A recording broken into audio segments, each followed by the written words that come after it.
I be walking in circles in my mind? But I know God will make my path straight. I know I'm gonna shout and praise. My God can be trusted over and over and over again. My God can be trusted over and over and over again. Over and over and over again.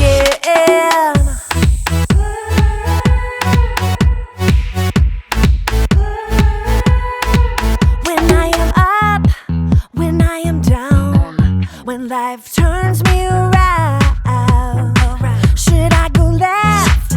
Should I go right? Should I be walking in circles in my mind? But I know God will make my path straight. I know I'm gonna shout and praise. My God can be trusted over and over and over again. My God can be trusted over and over and over again. Over and over and over again. I'm confident. My God can. I'm confident. My God can. I know. God will make my path straight. I know. I'm gonna shout and praise. I know. God will make my path straight. I know. I'm gonna shout and praise. My God can be trusted over and over and over again. My God can be trusted over and over and over again.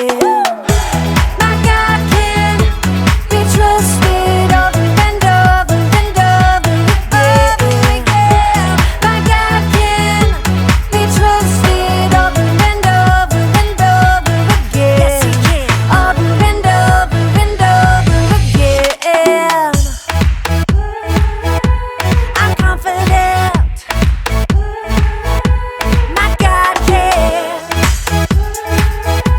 I'm confident. My God can. Over and over and over I can trust Him. Over and over and over again.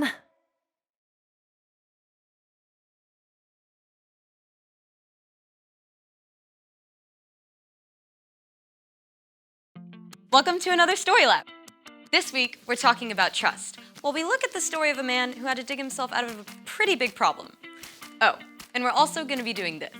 3, 2, 1.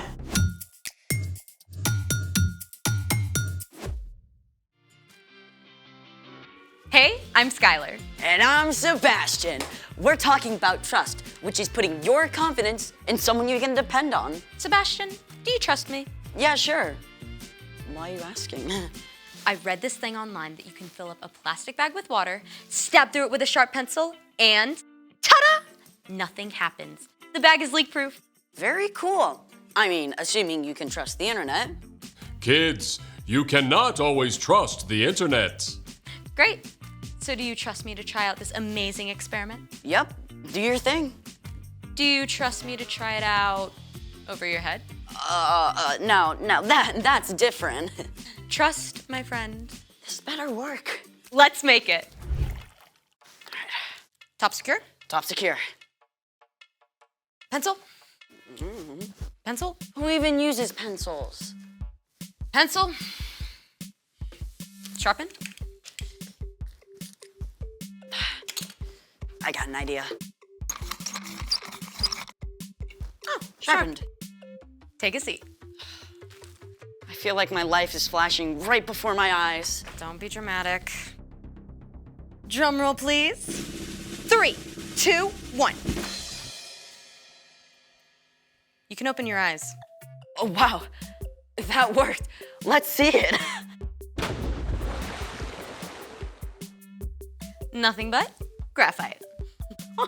This amazing miracle of nature brought to you by Plastic Polymers. Plastic polymers are molecules like a chain of beads. They're so flexible that when you stab through, they just push back toward the pencil and form a temporary seal. So there you have it. The polymers are trustworthy, and so am I. Great. Now, do you trust me? Why? Because I have a pencil too. Oh no. Oh, yes. Ready? Drum roll, please. 3, 2, 1.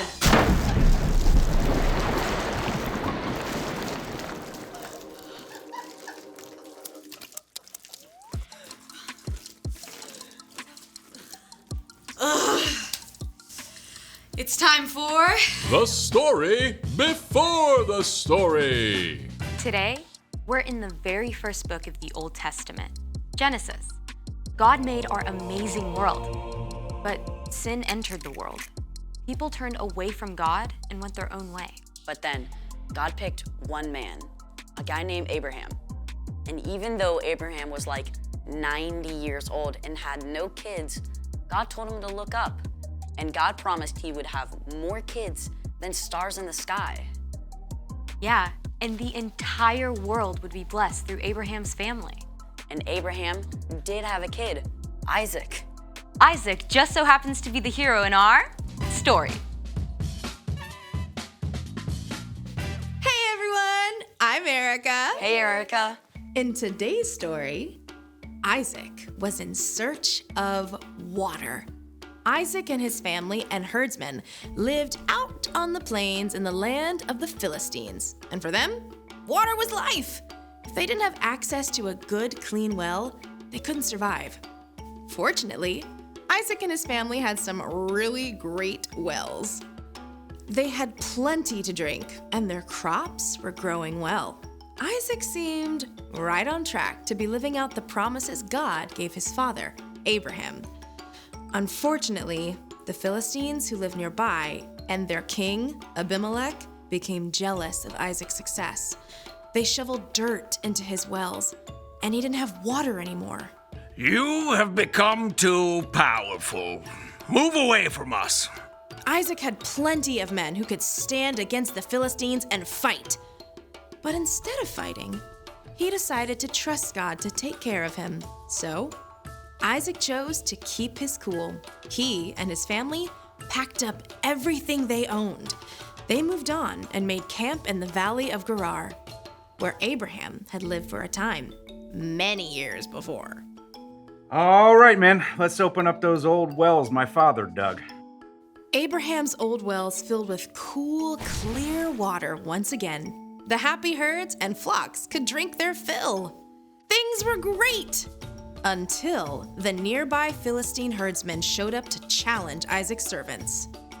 Step aside! The water's ours! You're gonna have to fight us for it. Whoa, easy does it, fellas. There's plenty of land in this valley for everyone. We'll move along. Again, Isaac could have fought back. But instead, he trusted. He and his family and his servants and flocks all moved camp down the valley. Once again, his servants set out to dig new wells. The new wells also produced clean, clear, cool water. But it wasn't long before the Philistine herders arrived on the scene to take over these new wells too. Yes! Another day, another well for us. Take it down a notch, please. There's still room for everyone. But we could knock them flat. Yes, we could, but we're not going to. Move on out, boys.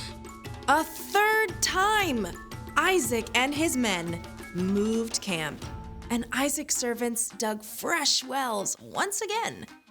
But this time, Isaac was left in peace. In fact, King Abimelech himself showed up to make it official. Why have you come to me? You were angry with me and sent me away. We saw that the Lord was with you. Make a peace treaty with us. Give us your word that you won't harm us. Yeah, I can do that. Isaac prepared a feast for the Philistines, and early the next morning, the men made an agreement to keep peace with each other. Then, the Philistines went on their way. The end. So Isaac kept trusting God no matter what. And finally, Abimelech showed up to make peace. Yep. If Isaac had started fighting back, he might have been enemies with the Philistines forever. But sometimes God wants us to stand up, right? For sure. Trusting God can look a lot of different ways. For sure. So, what's our part in this story? Good question. You can trust God no matter what. For example, maybe you practice hard all summer to make the soccer team, but you don't. You can trust God that all your hard work matters, and God has a different place for you to fit in. Or you're starting at a brand new school. You can walk through those doors trusting that you are loved by God, and you will be okay, even if it takes a while to find your place. Oh, I totally had to trust God when I got a cavity filled last month. Right there. It did not feel super awesome. There are so many reasons to trust God. One of the best is because God sent Jesus to give his life for you and me. Putting your faith in Jesus shows you trust God. For sure. I think y'all got it. Bye for now. So here's the thing. Trust God no matter what. Ooh, I gotta write this down. Thanks for joining us in the Story Lab. We'll see you next time.